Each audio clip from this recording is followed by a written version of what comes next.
Recently, State of World Population Report 2025 is released. India's fertility rate falls 1.9 below replacement level for the first time. Recently, world population report release किया गया है जिसमें India का fertility rate down हुआ है और 1.9 तक ये डाउन हुआ है। वर्ल्ड पॉपुलेशन रिपोर्ट से रिलेटेड कुछ इंपॉर्टेंट पॉइंट्स हम इस लेक्चर के अंदर डिस्कस करेंगे। Article is important for GS paper 1 Indian society population and associated issues, GS paper 2 important international institutions, it is also important for UPSC prelims and for mains. Why in news?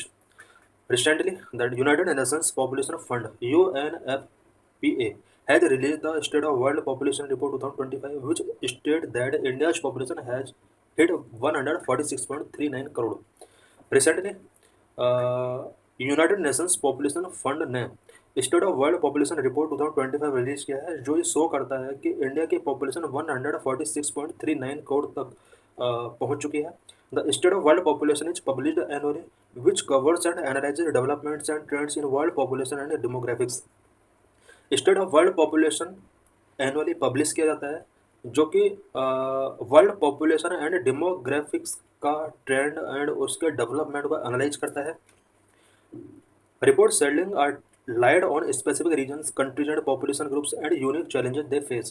इस report के अंदर specific reason countries से related कुछ important facts given किए जाते हैं। Population group से related यहाँ पर डाटा गिवन किया जाता है और पॉपुलेशन कौन कौन सी प्रॉब्लम फेस कर रहे हैं उससे रिलेटेड डाटा यहाँ पर गिवन किया जाता है। Below replacement, Indian women are having fewer children than needed to maintain the population size across generations. Across generations population size को मेंटेन करने के लिए जितने चिल्ड्रन होने चाहिए इंडियन वुमेन उतने चिल्ड्रन नहीं बियर कर पा रही हैं। Number million of people are unable to realise their fertility goal. Million of people India के अंदर ऐसे हैं जो फर्टिलिटी गोल को रियलाइज नहीं कर पा रहे हैं। Number 2, report call for addressing unmet reproductive goal. Unmet reproductive goal को एड्रेस करने से रिलेटेड इस रिपोर्ट के अंदर कुछ चीज़ें गिवन की गई हैं। टोटल फर्टिलिटी रेट पर वुमेन का कितना है किस कंट्री के अंदर, उससे रिलेटेड ये यहाँ पर चार्ट दिया गया है। अफगानिस्तान के अंदर हम देख सकते हैं टोटल फर्टिलिटी रेट 4.7 है, पाकिस्तान के अंदर 3.5 है, बांग्लादेश के अंदर 2.1, इंडिया के अंदर 1.9, नेपाल के अंदर 1.9, श्रीलंका के अंदर 1.9 एंड भूटान के अंदर 1.4 एंड हम देख सकते हैं कि चाइना के अंदर जो फर्टिलिटी रेट है वो 1 है। यही वजह है कि चाइना की पॉपुलेशन डिक्रीज हो रही है। What are the key highlights of the report? इस रिपोर्ट का की हाईलाइट क्या क्या है? Population estimation, India's population is estimated to have reached 146.39 crore by April. April तक इंडिया का पॉपुलेशन 146.39 करोड़ तक रीच कर चुका है। India youth population remains significant with about 24% of the population in age bracket 0 to 14, 17% in the age bracket of 10 to 19, 26% in the age group of 10 to 24, 68% of the population in India is working age 15 to 64 years. India का जो population youth population है उसमें significant increase हुआ है। हम देख सकते हैं कि इंडिया में 0 से 14 ईयर तक के जो पॉपुलेशन है वो 24% है एंड 10 से 19 ईयर की पॉपुलेशन 17% है, 10 से 24 ईयर की जो पॉपुलेशन 26% है एंड हम देख सकते हैं कि इंडिया का जो वर्किंग एज पॉपुलेशन है वो 68% है। इट मीन्स इंडिया के अंदर वर्किंग एज पॉपुलेशन बहुत ज़्यादा है। Fertility rate, country's total fertility rate had declined to 1.9, falling below the replacement level of 2.1. Because किसी भी पॉपुलेशन को रिप्लेस करने के लिए फर्टिलिटी रेट 2.1 होना जरूरी है, बट कंट्री का फर्टिलिटी रेट 1.9 तक डिक्लाइन हुआ है। The total fertility rate measure the number of children of women is expected to have throughout her reproductive age. Total fertility rate को जो मेजर किया जाता है, कोई एक वुमेन अपने रिप्रोडक्टिव एज में जितने नंबर ऑफ चाइल्ड एक्सपेक्ट कर सकती है वो उसका टोटल फर्टिलिटी रेट होता है। लाइफ एक्सपेक्टेंसी से रिलेटेड क्या रिपोर्ट है? The average life expectancy for an Indian male is projected as 71 and 74 for female.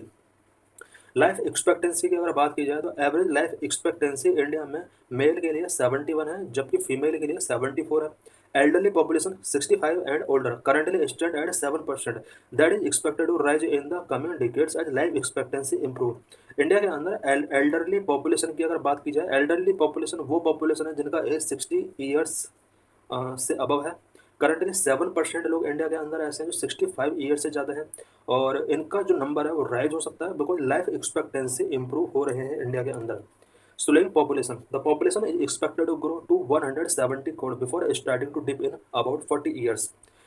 ऐसा एक्सपेक्ट किया जा रहा है कि हमारी जो पॉपुलेशन है वो 170 करोड़ पर रीच होने के बाद इसमें थोड़ा डाउनफॉल होगा। इट मीन्स अब से 40 ईयर के बाद हमारी जो पॉपुलेशन है वो थोड़ा डिक्लाइन होना स्टार्ट हो जाएगी। Replacement level TFR. Replacement level TFR is the rate needed for each generation to replace the previous generation's population. Previous generation की पॉपुलेशन को रिप्लेस करने के लिए जो फर्टिलिटी रेट होना चाहिए वो रिप्लेसमेंट लेवल TFR होता है। What is the UNFPA? UNFPA is a subsidiary organ of the UN General Assembly and work as a sexual and reproductive health agency. UNFPA एक यूनाइटेड नेशंस जनरल असेंबली का एक subsidiary organ है जो कि sexual and reproductive health agency के तौर पर work करता है। The UN economic and social council establish it's mandate. UNFPA का जो मैंडेट एस्टेब्लिश किया जाता है वो यूएन सोशो इकोनॉमिक काउंसिल के द्वारा किया जाता है। इस्टेब्लिशमेंट, यूएनएफपीए का इस्टेब्लिशमेंट कैसे होता है? Established as a trust fund in 1967 and began operations in 1969. United Nations fund for population का जो इस्टेब्लिशमेंट किया गया था एज ए ट्रस्ट 1967 में किया गया था और 1969 से इसके ऑपरेशंस को बिगिन कर दिया गया था।